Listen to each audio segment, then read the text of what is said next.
growing up, I grew up in like Macho Man, Hogan, Brutus the Barber. I was begging my dad to call the hotline every Saturday. And he's like, that's not going to happen. But I got out of it because I just hit that stage where I'm like, oh, it's not cool. And when I got back into it, the first thing I learned about wrestling is that you don't talk about not knowing anything about wrestling. Instead, you go become a student of the game, which I did. So very quickly, I smartened up. I learned my history very quickly. So yes, when I was at WrestleMania, I knew exactly what it was and exactly what I was there for. Uh, yes, happy to be at WrestleMania. I wouldn't call the Battle Royal pre-show very prominent, but I was Permanent there. roles getting to WrestleMania, but you were in a battle royal. Yeah, and I was there having a good time. Kane and Goldust and I dishing out nut shots to certain people, just having fun. 83,000 people in Arizona, and we're just having a good time laughing Hey, and doesn't sound like a bad time. But yeah, but you're right. The character you're portraying on television at points it had stop and start. For at least me as a viewer watching it, noticing, being like, why is this person so powerful? And the next week they're not. Like, why did you feel like that was the case for your character?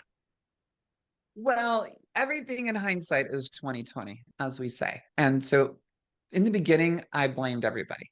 And that's just you think about it, it's like, well, it's creative's fault. They didn't have anything for me.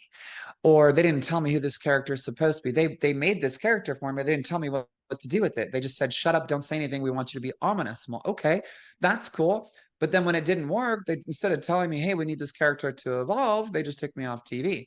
I'm all, well, that sucked because I was really going places. And at the time, I was kind of bitter about it. But to be honest, I didn't know who I was at the time. I didn't know my value.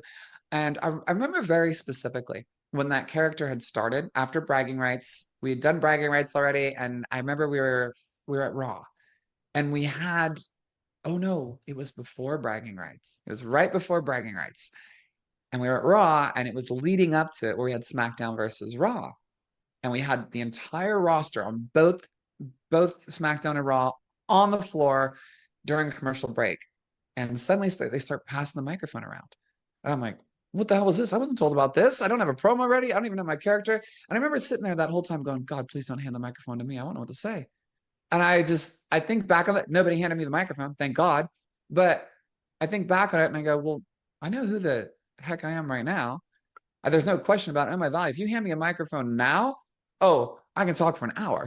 But back then, I just didn't take the ball and roll with it. And if I always look at it like this, in life, we are in full control of every situation. We can always dictate the outcome to go our direction.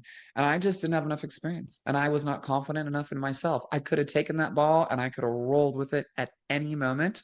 Instead, I was waiting for a creative to do something with me. So looking back, I'm like, I could have done better. End of story.